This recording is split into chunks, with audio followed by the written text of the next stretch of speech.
Assalamualaikum warahmatullahi wabarakatuh.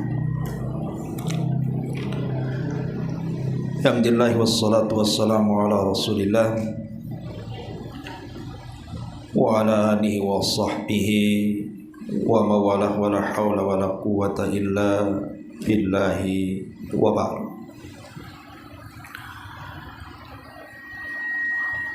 Alhamdulillah, segala puja dan puji hanya milik Allah subhanahu wa ta'ala. Salawat dan juga salam kita hadiahkan kepada Rasul kita Nabi besar Muhammad sallallahu alaihi wa ala alihi wasallam. Kita lanjutkan kajian kita, masih membahas kitab Bulughul Maram dan masih membahas bab Salatil Jum'ah. Kita masuk pada hadis yang ke 447 dalam kitab ini, masih dari hadis Abi Hurairah radhiyallahu anhu.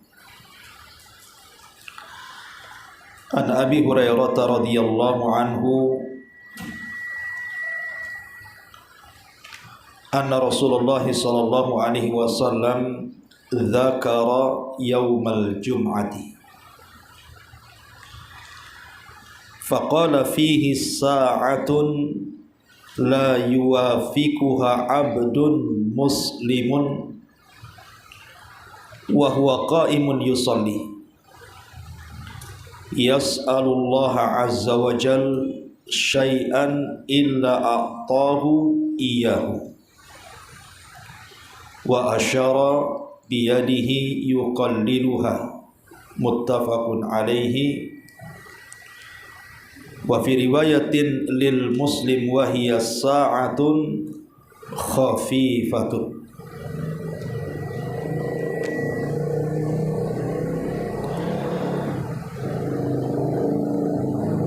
Baik. Dari Abu Hurairah radhiyallahu anhu, Nabi sallallahu alaihi wasallam menyebutkan hari Jumat. Kemudian Nabi sallallahu alaihi wasallam bersabda, di hari Jumat itu ada satu waktu di mana seorang hamba muslim ketika bertepatan dengan satu waktu itu, sementara dia berdiri melaksanakan salat, kemudian meminta sesuatu kepada Allah subhanahu wa ta'ala, kecuali Allah akan memberikan setiap permintaannya. Kemudian Nabi SAW mengisyaratkan dengan tangannya. Jadi Nabi SAW mengisyaratkan seperti ini dengan tangannya itu. Yuqalliluha, itu artinya seperti ini. Dan dalam riwayat Muslim, dan dia adalah satu waktu yang sangat singkat.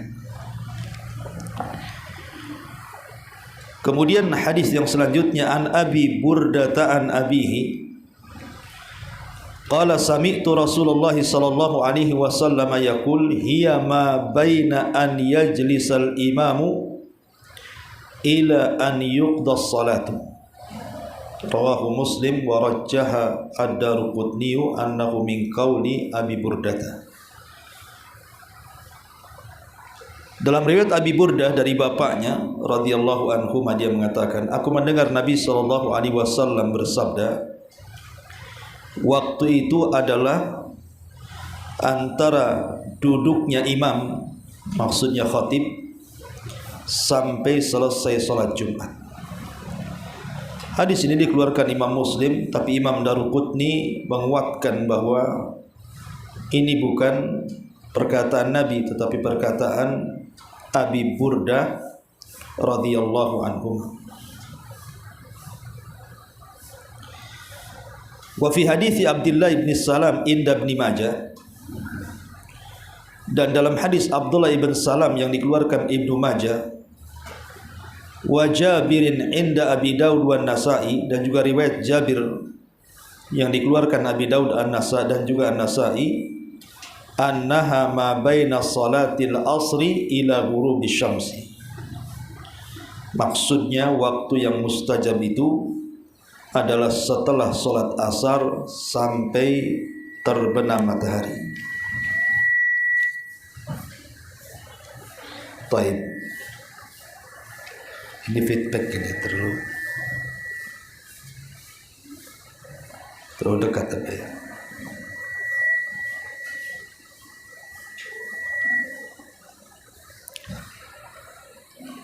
Ma'asyiral muslimat yang dimuliakan Allah Subhanahu wa taala. Beberapa riwayat yang kita baca ini menjelaskan kepada kita tentang keajaiban satu waktu di hari Jumat, di mana kalau kita berdoa di situ maka setiap doa-doa kita akan mustajab. Doa apa saja, baik dilakukan oleh laki-laki ataupun perempuan. Karena doa ini tidak harus orang-orang yang melaksanakan sholat Jumat. Karena hadis ini menunjukkan tentang keutamaan hari Jumat, artinya bisa dilakukan ibu-ibu ataupun bapak-bapak. Bahkan sampai para ulama menyebutnya waktu mustajab doa di hari Jumat itu sebagai mukjizat, keanehan yang luar biasa karena cepatnya pengijabahan doa orang yang berdoa di satu waktu di hari Jumat itu. Sehingga banyak kisah-kisah yang menarik yang diceritakan para ulama, bagaimana orang-orang yang berdoa di satu waktu di hari Jumat itu belum sampai Jumat berikutnya sudah dikabulkan doa-doanya. Tapi bagi kita mencukupkan dengan hadis yang kita baca ini, yakin bahwa ada satu waktu di hari Jumat, kata Nabi SAW, yang kalau kita bertepatan dengan waktu itu dipastikan mustajab doanya. Tetapi di sini Nabi SAW menyebutkan dua riwayat. Riwayat yang pertama yang disebutkan tadi bahwa waktu itu terjadi setelah khatib naik ke atas mimbar sampai selesai sholat Jumat. Tentu apabila khatib naik ke atas mimbar, kita dilarang menyibukkan diri dengan doa, kan begitu, karena kita harus mendengarkan khutbah. Berarti kesimpulannya adalah doa itu dilakukan di antara dua khutbah. Karena dalam khutbah pertama nanti ada istirahat, ada jeda sebentar, khatib itu duduk untuk ke khutbah yang kedua. Disitulah waktu yang mustajab. Tapi pendapat yang lain dalam hadis yang kita baca juga, bahwa waktu itu adalah terjadi setelah sholat asar sampai maghrib. Dan ini adalah pendapat yang kuat, karena ini pendapat jumhur, mayoritas para sahabat, mayoritas para tabi'in, dan mayoritas para ulama mengatakan bahwa waktu yang mustajab itu terjadi setelah asar, sebelum maghrib. Ma'asyiral muslimat yang dimuliakan Allah Subhanahu wa taala, dari sini kita tahu bahwa jangan pernah melalaikan hari Jumat. Karena kalau kita melihat beberapa riwayat selain riwayat yang kita sebutkan di sini, Jabir bin Abdullah radhiyallahu an juga meriwayatkan dari Nabi sallallahu alaihi wasallam, Yaumul Jum'ati isnata asyrata sa'atan. Hari Jumat itu 12 jam. Fiha sa'atun la yujadu muslimun yas'alallaha fiha syai'an illa a'tah. Di situ ada satu waktu yang seorang muslim meminta sesuatu kepada Allah Subhanahu wa taala, pasti akan dikabulkan permintaannya. Kemudian kata Rasul, faltamisuha akhiras sa'atin ba'dal asri. Maka carilah waktu mustajab itu di akhir-akhir waktu setelah asar. Kemudian juga hadis yang lain dari Abi Salamah Ibn Abdurrahman, anna nasan min ashabi Rasulillah sallallahu alaihi wasallam ijtama'u. Ada sebagian para sahabat di zaman Rasul berkumpul. Fatadzakarus sa'ata. Mereka pun saling membicarakan soal hari kiamat. Fatadzakarus sa'ata allati fi yaumil jum'ah. Mereka membicarakan soal satu waktu di hari Jumat. Fatafarraqu wa lam yakhtalifu annaha akhiru sa'atin min yaumil jum'ah. Maka mereka pun berpisah dan mereka tidak ada yang berselisih bahwa yang dimaksud mustajab doa itu artinya akhir waktu di hari Jumat, berarti sore hari. Ini sebagai penguat bahwa mayoritas para ulama mengatakan bahwa waktu itu terjadi setelah asar sebelum maghrib. Makanya dikisahkan oleh sebagian ulama salaf, di antaranya adalah dijelaskan dari Imam Ahmad ibn Hanbal rahimahullahu ta'ala. Dia mengatakan aktsarul hadithi fi sa'ati allati turja fiha ijabatud da'wati annaha ba'dal asri wa turja ba'da zawali syamsi. Kata Imam Ahmad, kebanyakan riwayat-riwayat tentang diijabahnya doa di satu waktu di hari Jumat itu, saya mengharap bahwa itu terjadi setelah asar dan terjadi sebelum terbenamnya matahari. Dan itu juga senada dengan apa yang disebutkan oleh Al-Imam Ibnu Abdil Bar dan juga Al-Imam Al-Iraqi rahimahumullahul jami'. Jadi mereka berpendapat semuanya bahwa satu waktu di hari Jumat yang setiap doa-doa itu diijabah oleh Allah Subhanahu wa taala itu terjadi setelah asar sebelum terbenam matahari. Ini yang banyak dikuatkan oleh para ulama. Bahkan Sa'id ibn Zubair apabila dia melaksanakan sholat asar, dia tidak mau berbicara sama siapapun sampai terbenam matahari di hari Jumat. Jadi di zaman itu banyak para sahabat yang mereka betul-betul memanfaatkan waktu setelah asar sebelum maghrib itu untuk berdoa. Sampai ada sahabat tidak mau diajak bicara dan tidak mau bicara dengan manusia. Dia khususkan waktu itu untuk berzikir dan berdoa kepada Allah Subhanahu wa ta'ala. Tapi masyarul muslimat yang dimuliakan Allah Subhanahu wa ta'ala, di hari Jumat itu, khususnya di sore hari, kita tahu bahwa kalau seseorang mau memanfaatkan waktu itu, maka ibu akan mendapatkan keajaibannya. Begitu kata para ulama. Tentu bagi yang mau betul-betul memperhatikan waktu itu mulai daripada solat asar sampai terbenam matahari. Karena gini Bu, saya, ibu atau siapapun lah, pasti banyak masalah. Tidak mungkin tidak ada masalah. Artinya siapapun pasti banyak masalah. Entah yang sakit ingin sembuh, yang susah ekonomi ingin dimudahkan ekonominya, yang banyak persoalan dalam rumah tangganya ingin diselesaikan. Macam-macam lah orang masalah itu. Maka para ulama memberikan saran kepada kita, mintalah kepada Allah Subhanahu wa taala agar masalah-masalah kita itu diselesaikan. Kan Allah yang kasih masalah, Allah juga yang angkat masalah. Lah, waktu yang sangat ajaib ketika kita mengadukan masalah kita kepada Allah itu di hari Jumat ini. Kenapa coba di hari Jumat?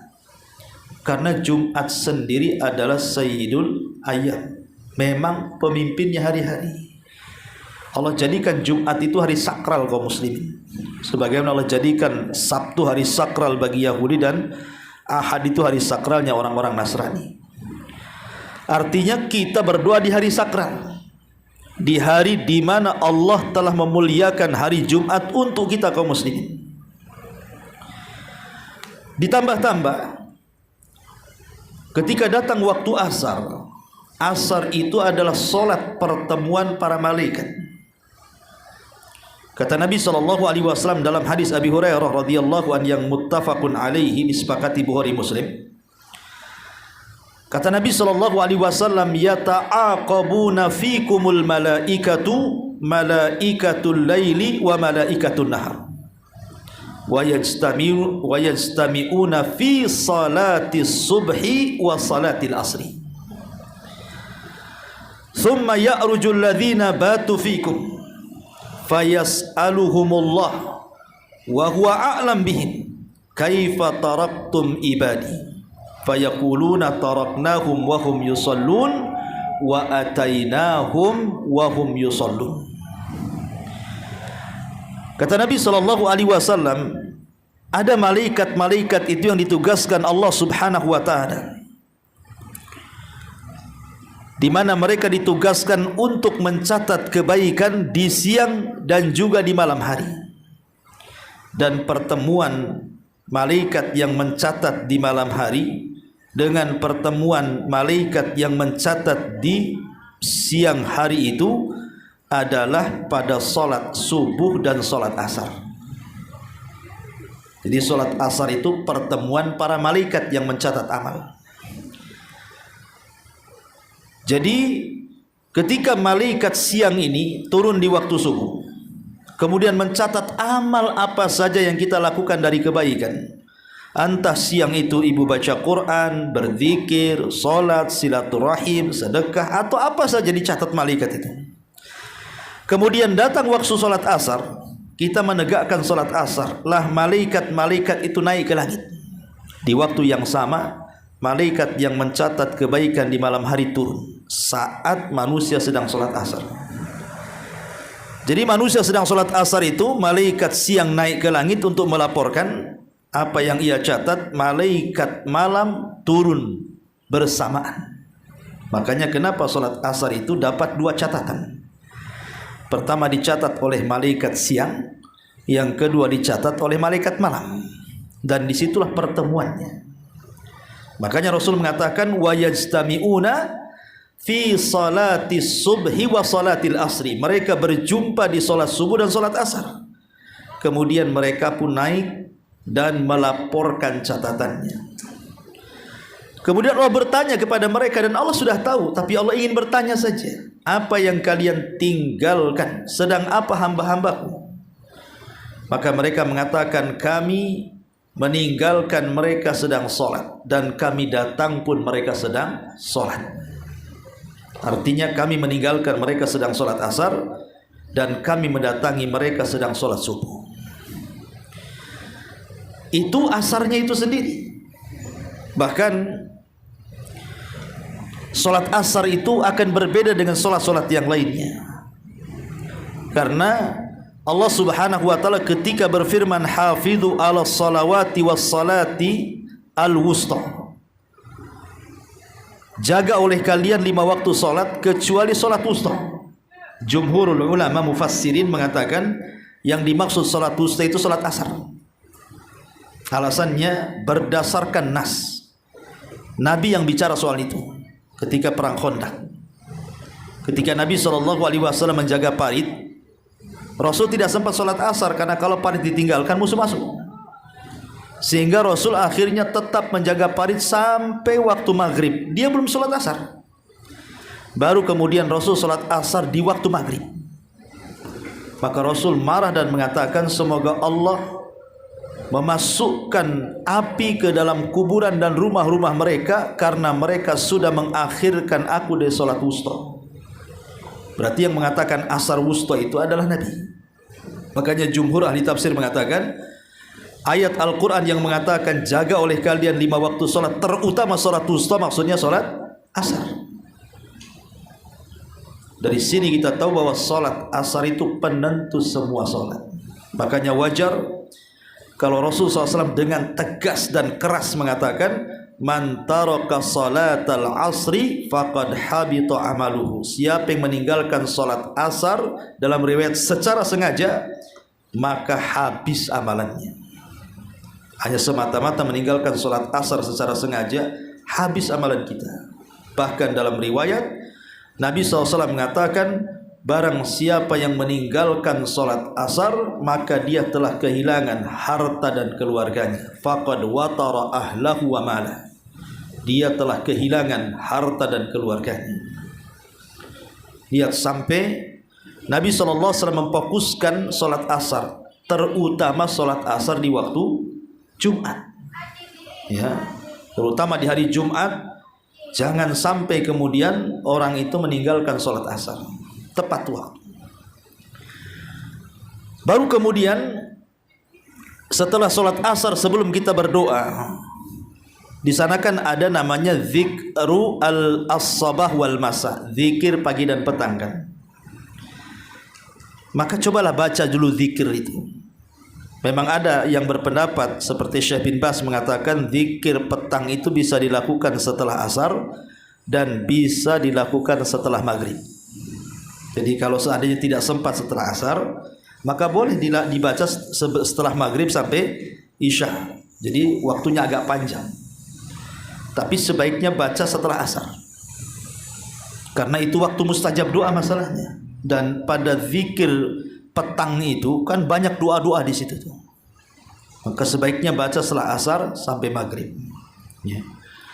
Baru setelah itu ibu memperbanyak sholawat. Karena sholawat di hari Jumat itu nilainya berbeda dengan sholawat di hari-hari yang lainnya.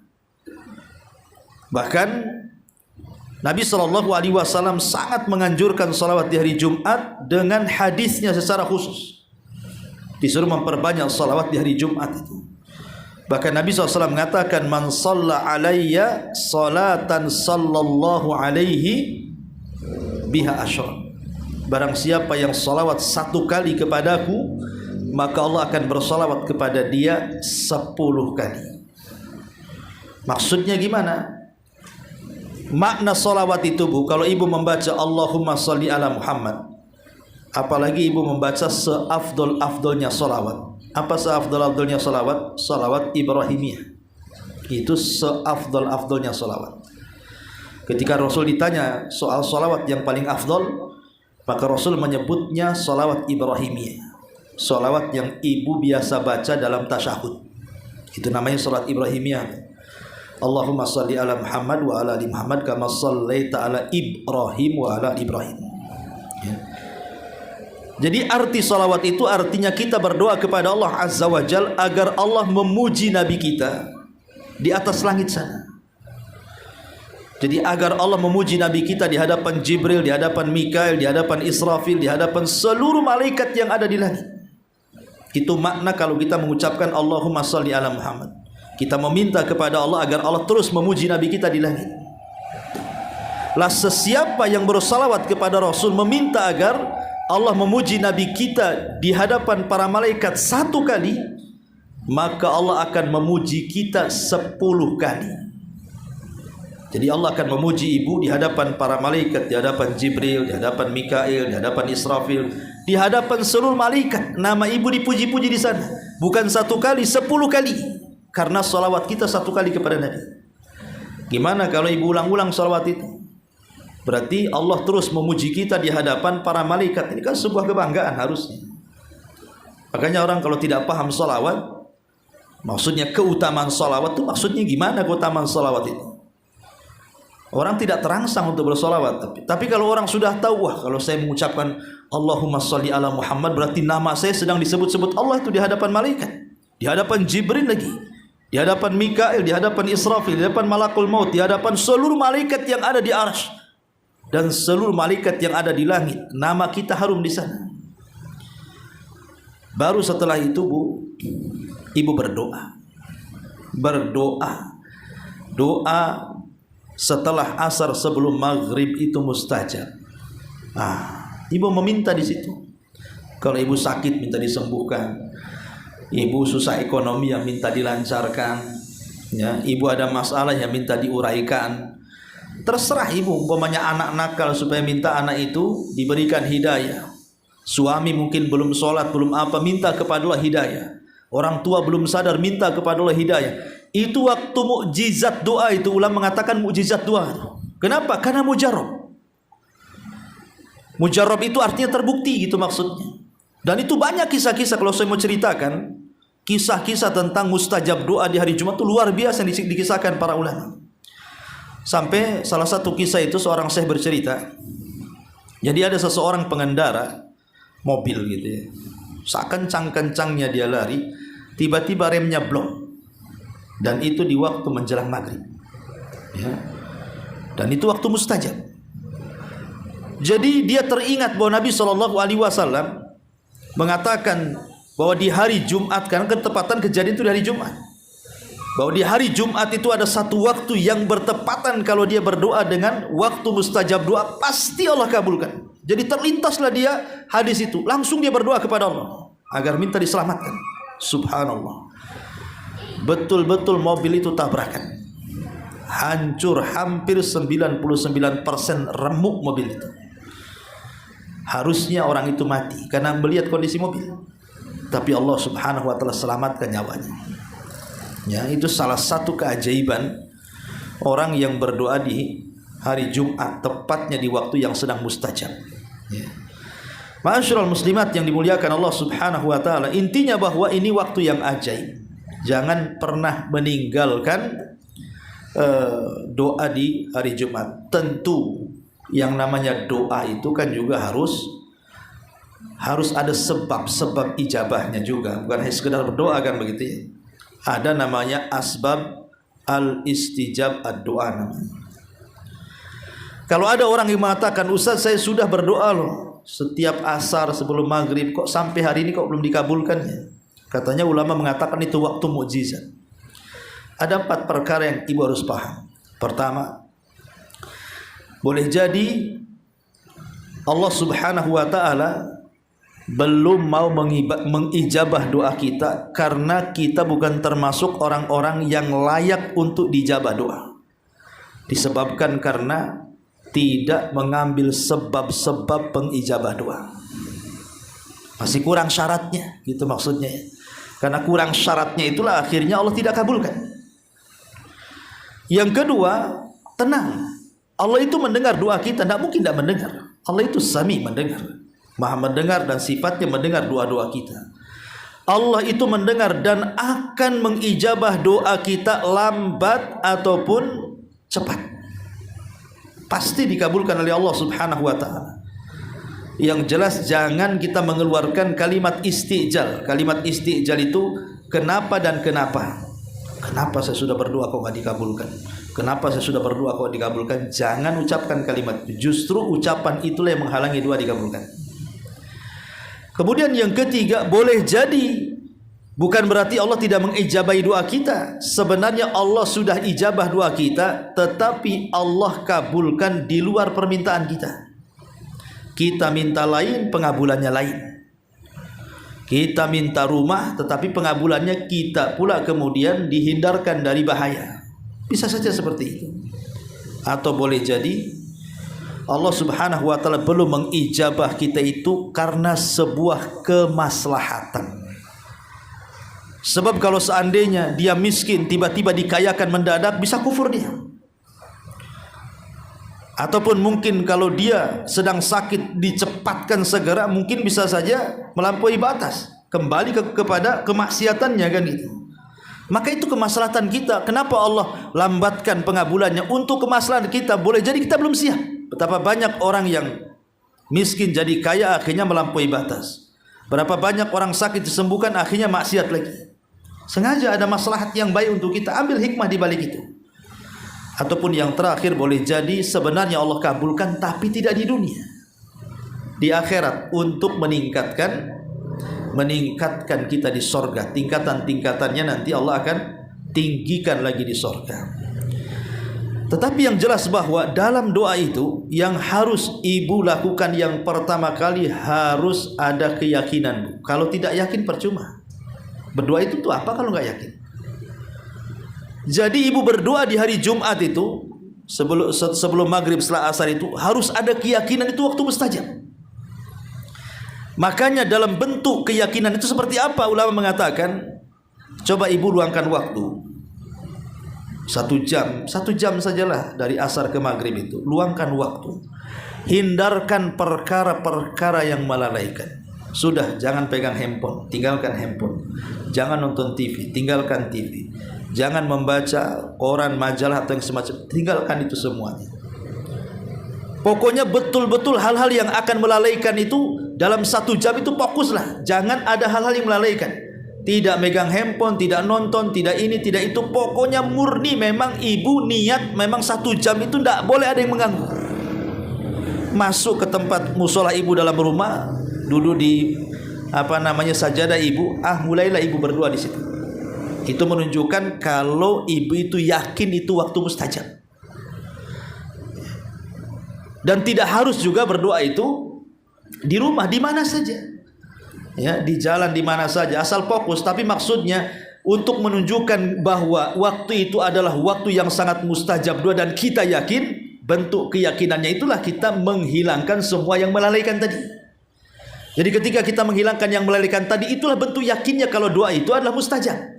Tapi kalau enggak begitu, ya ibu enggak yakin kalau begitu. Ya, jadi dalam 1 jam itu udah tinggalkan semuanya. Kan berdoa tidak harus 1 jam juga. Bisa saja 10 menit, bisa saja 15 menit. Yang jelas setelah asar ke maghrib lah itu kan, atau lebih tepatnya mendekati waktu maghrib lah, 1 jam mendekati waktu maghrib, jam 5 sampai jam 6 lah kalau kita buat jam itu. Itu mustajabnya doa di situ, di hari Jumat itu. Baru setelah kemudian ibu yakin dengan cara menghilangkan semua yang melalaikan, disitulah ibu merengek seperti anak kecil meminta sesuatu kepada kita. Coba bu, kalau ada anak minta sesuatu kepada kita kan, sampai nangis-nangis, guling-guling, rengek-rengek, lama-lama kita jengkel pun kasihan juga akhirnya.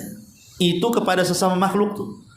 Walillahil matsalul a'la. Maka permisalan Allah Subhanahu wa taala tentu lebih berhak lagi, lebih tinggi lagi.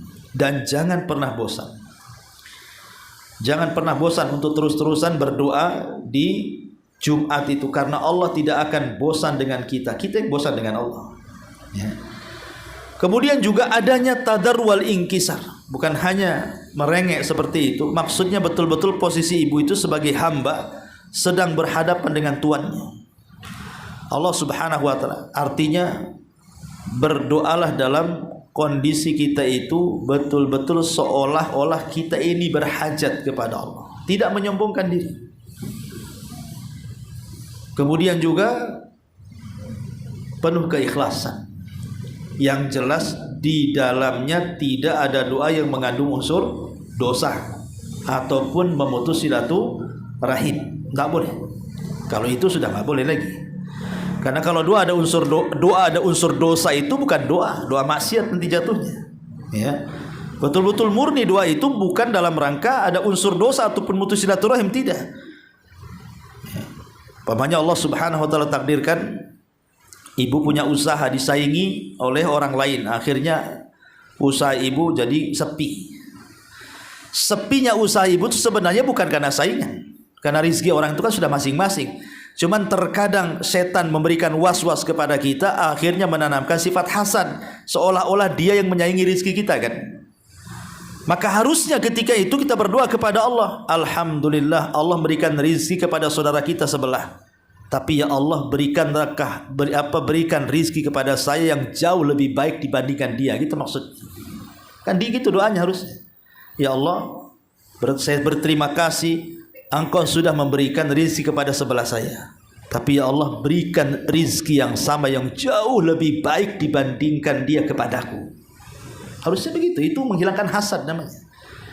Doa seperti itu, ya, terutama di waktu-waktu yang sangat-sangat mustajab di hari Jumat. Dan kalau memang ibu sangat berhajat sekali karena mungkin tadi sakit sudah lama ingin sembuh, ekonomi sudah lama sulit ingin Allah mudahkan, maka cobalah ibu menggunakan cara tawasul dengan amal soleh.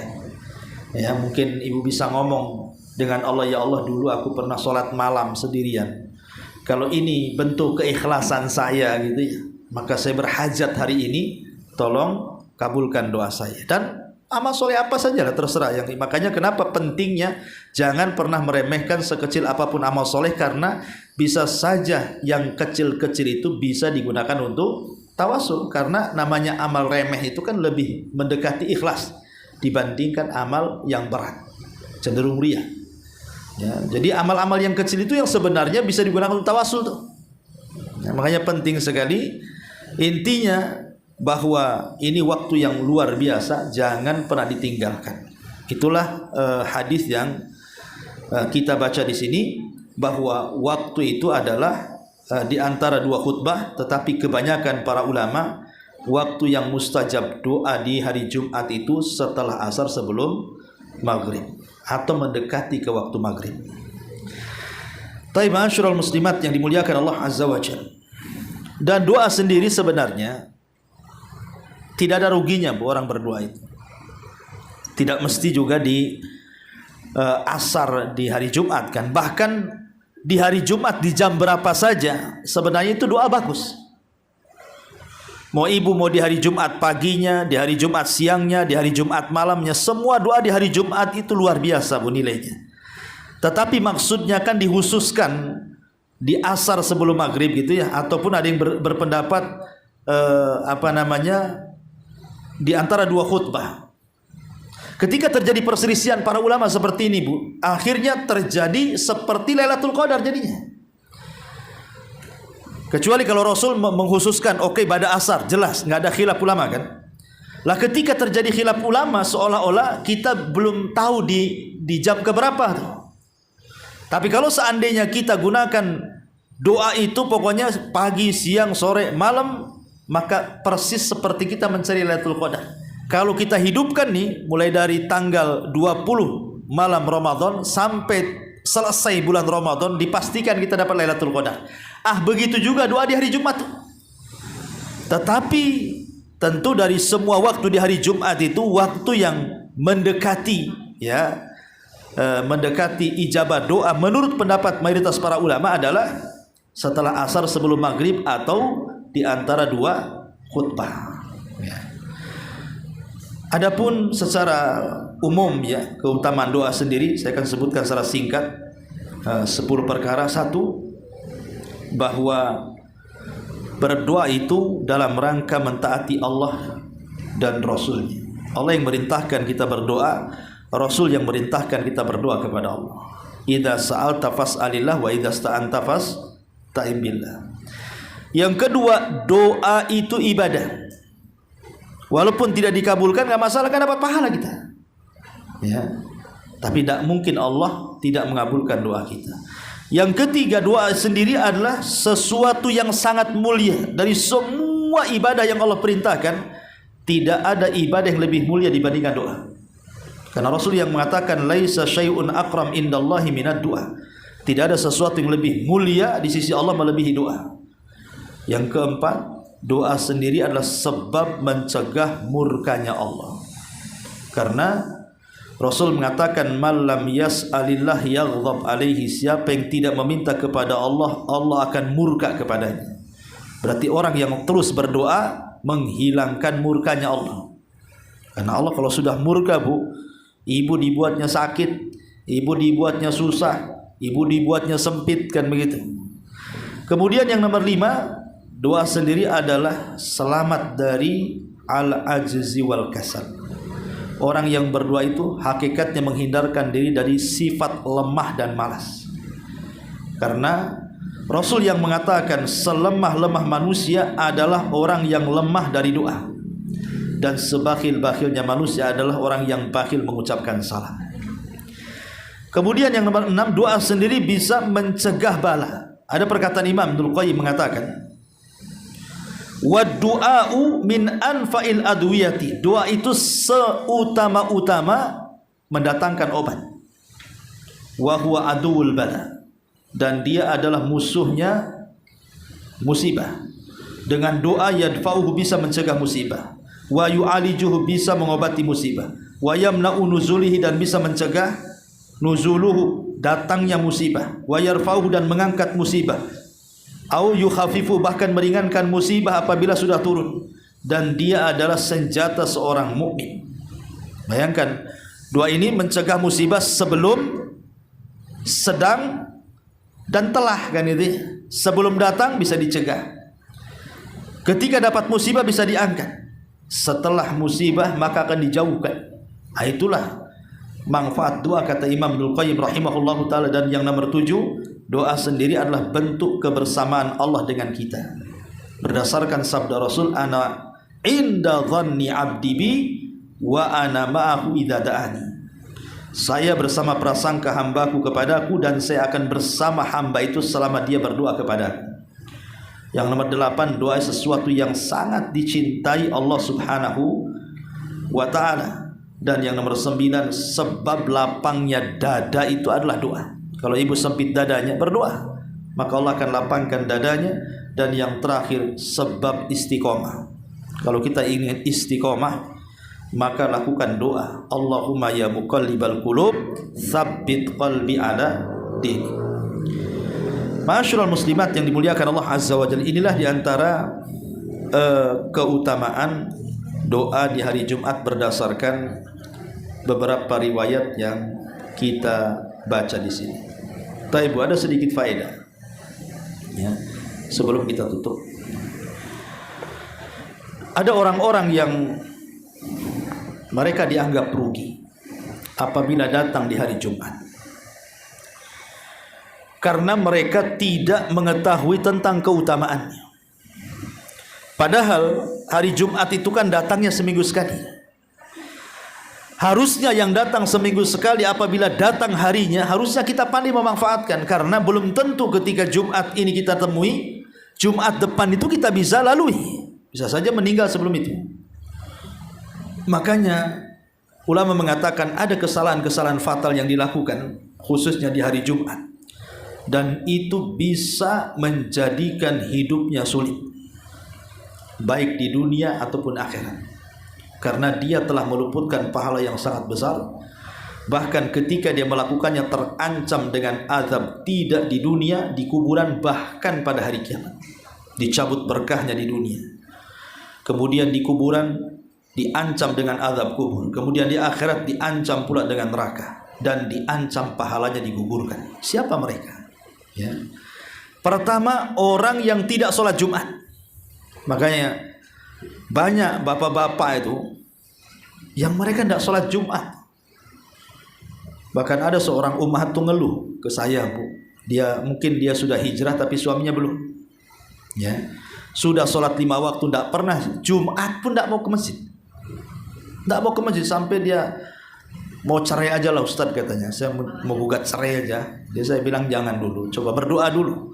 Mudah-mudahan Allah lembutkan hatinya. Kan belum ada upaya, udah main minta cerai pula kan itu. Berdoa dulu kepada Allah, nasihati. Justru ketika ibu mendapatkan suami yang seperti itu kan momen jihad ibu untuk berdakwah pada suami. Kalau suami bisa sadar karena ibu, wah ibu kan pahala yang besar tuh, bisa menyadarkan suami. Ya.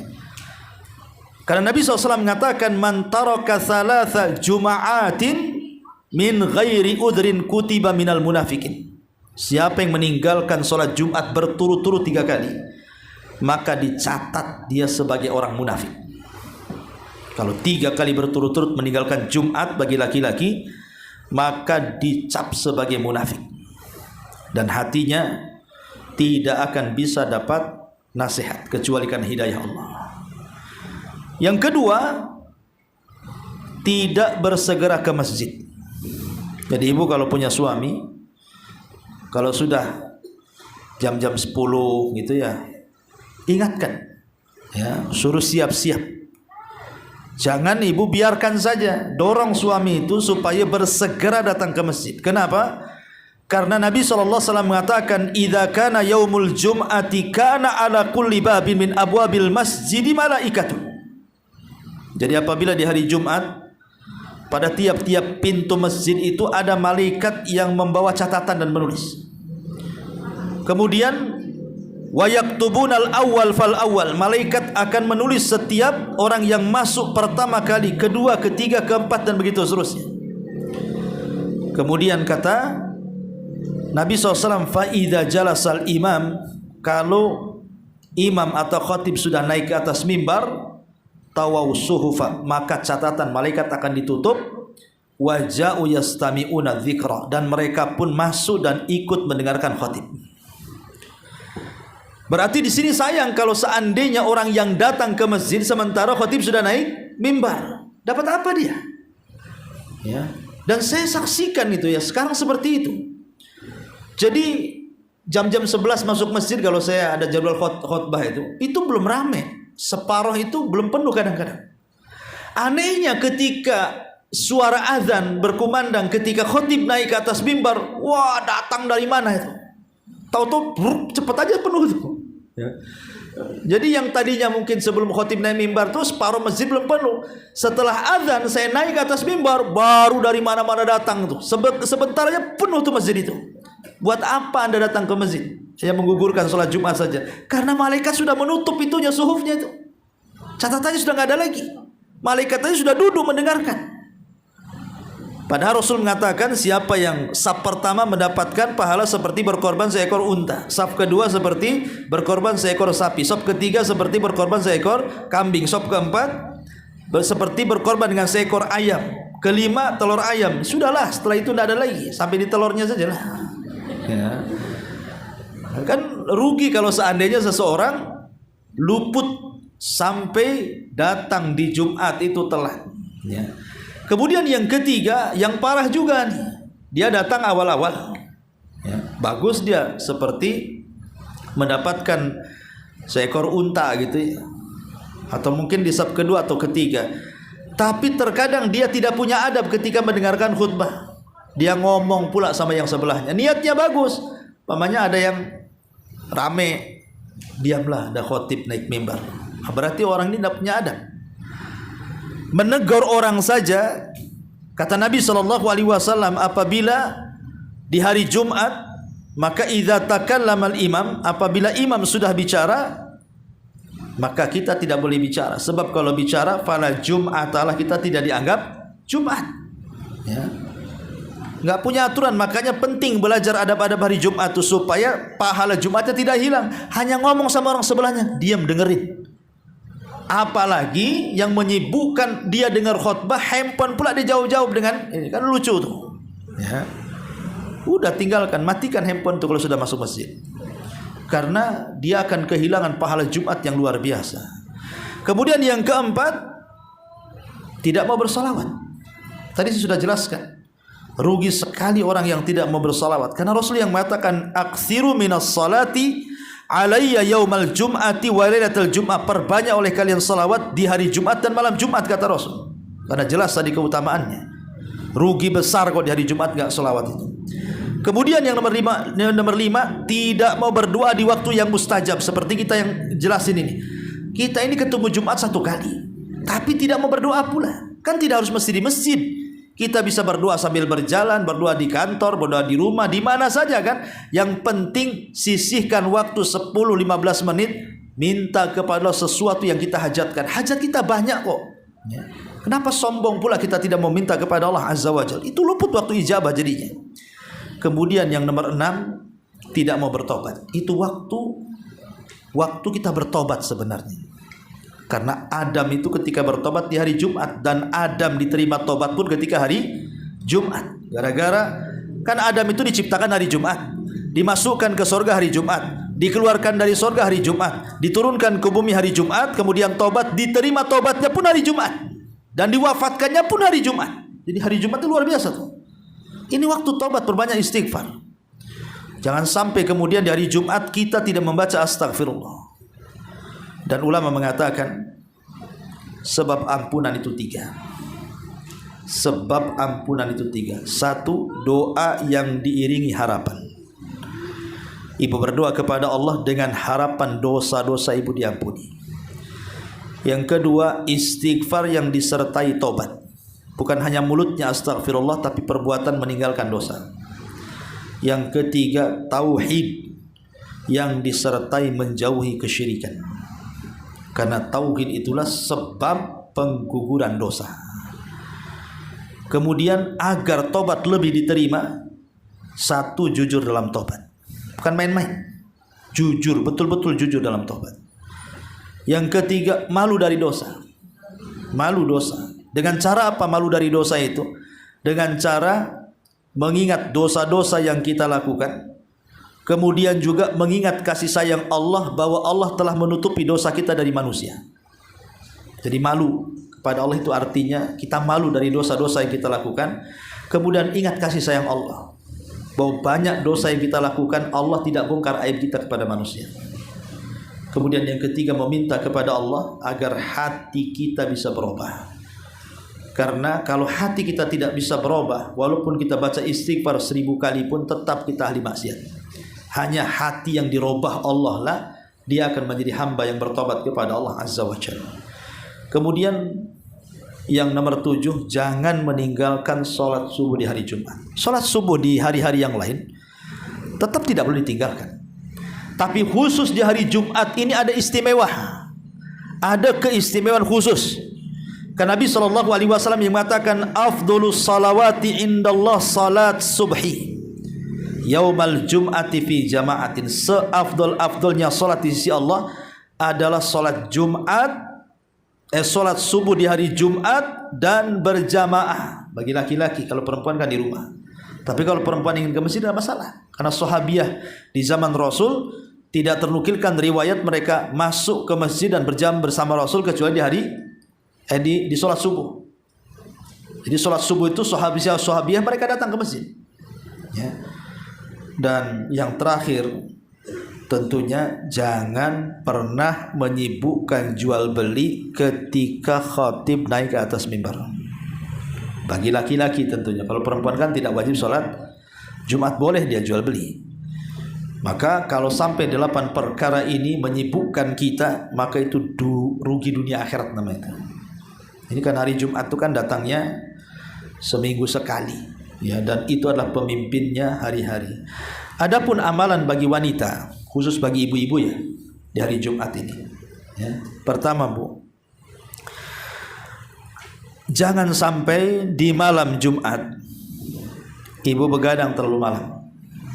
Ya, ibu jangan sampai begadang terlalu malam.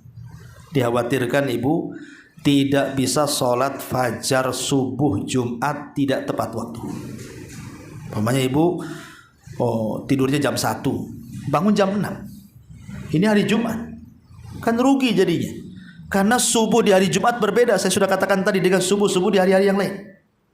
Sebab apa? Sebab kiamat itu terjadi di subuh hari Jumat. Kiamat itu terjadi di subuh hari Jumat. Makanya jangan sampai kemudian ibu tidur terlalu larut malam, akhirnya subuhnya meleset. Ini yang pertama, ya. Tidur yang kira-kira ibu bisa bangun di sepertiga malam akhir.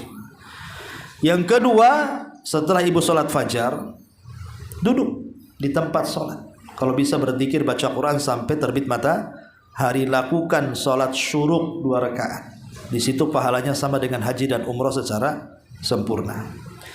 Kemudian yang ketiga, kenapa kemudian Nabi SAW memfokuskan subuh di hari Jumat? Ya, saking pentingnya subuh di hari Jumat, terkadang Rasul membaca surat-surat khusus. Rasul membaca surat khusus dalam salat subuh itu. Terkadang Nabi SAW membaca surah As-Sajdah, kemudian juga surah Al-Insan. Terkadang membaca surah Al-Ghasiyah atau surah Al-A'la. Kenapa? Karena dalam surat-surat itu diingatkan pertama soal penciptaan Adam, yang kedua diingatkan soal hari kiamat. Karena dua-duanya terjadi di hari Jumat tuh. Penciptaan Adam di hari Jumat, kiamat pun di hari Jumat. Sampai Rasul membawa surat-surat khusus mengingatkan tentang dua peristiwa besar yang terjadi hari Jumat, penciptaan Adam dan kiamat. Makanya Rasulullah SAW selalu membaca kalau rakaat pertama Al-Insan, rakaat kedua kadang-kadang rakaat pertama As-Sajdah, rakaat kedua Al-Insan, atau rakaat pertama Al-Ghasyiyah, rakaat kedua Al-A'la. Karena tadi mengingatkan dua perkara besar tadi. Dan jangan lupa baca surah Al-Kahfi. Jumhurul ulama mengatakan riwayat tentang keutamaan surah Al-Kahfi dibaca dari Jumat itu sahih. Walaupun ada yang melemahkannya, tapi saya cenderung mensahihkan. Dan Nabi SAW mengatakan, man qara'a surat Al-Kahfi lailatal jum'ati adha'a lahu minan nur fima bainahu wa baina baitil atiq. Siapa yang membaca surah Al-Kahfi di malam Jumat, maka akan ada cahaya dari tempat ibu baca sampai ke Mekah sana. Ya, itu keutamaan surah Al-Kahfi. Kemudian yang keempat, ba'da salatil asri, setelah salat asar, ya, ibu sibukkan mungkin dengan bersilaturahim, mengunjungi orang sakit, ataupun bersedekah dan begitu seterusnya selain daripada doa, karena itu waktu berkah masalahnya, waktu di mana doa kita mustajab. Maka iringi dengan ibadah-ibadah yang lainnya juga. Kalau ingin sedekah di hari Jumat itu, maka sedekahlah pada asar. Ya, sedekahlah pada asar, atau silaturahim pada asar, atau melakukan amalan pada asar, karena itu waktu yang berkah. Kemudian yang nomor 5, sebelum maghrib jangan lupa berdoa. Tadi saya sudah jelaskan, ya, untuk ibu-ibu. Kemudian setelah sholat maghrib, setelah sholat maghrib di malam Jumat itu, berusaha ibu kumpul dengan keluarga. Ya, disitulah ibu bisa berdakwah, nasihati anak-anak, gitu ya. Kemudian berdiskusi dengan suami dan begitu seterusnya. Ini diantara adab-adab bagi wanita di hari Jumat. Tetapi bagi yang memang diantara ibu yang ingin sholat Jumat tidak dilarang sebenarnya. Kalau ibu ingin ke masjid sholat Jumat bersama laki-laki tidak dilarang, tetapi harus mengikuti adab-adabnya. Sama dengan laki-laki. Pertama, bagi perempuan kalau ingin sholat Jumat, ya berpagi-pagi seperti laki-laki juga. Datang ke masjid, jangan udah naik khotib ibu datang pula.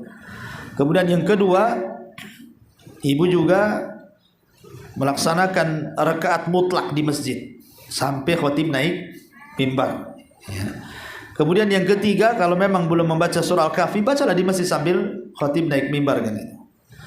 Kemudian juga ibu bisa melaksanakan sholat sunnah. Sholat sunnah di hari Jumat setelah sholat Jumat, 4 rakaat kalau di masjid, 2 rakaat kalau di rumah gitu ya. Kemudian ketika ibu hadir di masjid, maka perhatikan adab-adab seorang wanita apabila keluar rumah. Tidak menggunakan pakaian syuhrah yang memfitnah orang, tidak menggunakan wangi-wangian, dan begitu seterusnya. Ya, termasuk juga apabila selesai sholat Jumat, sebaiknya ibu cepat panik pulang sebelum bapak-bapak keluar. Ibu sudah balik duluan, supaya jangan ada ikhtilat di jalan, ya, dan bisa pulang ke rumah mempersiapkan mungkin makan untuk keluarga dan begitu seterusnya. Nah, ini diantara juga adab-adab yang berkaitan dengan para wanita. Wallahu a'lam. Sampai di sini kita buka tanya jawab saja.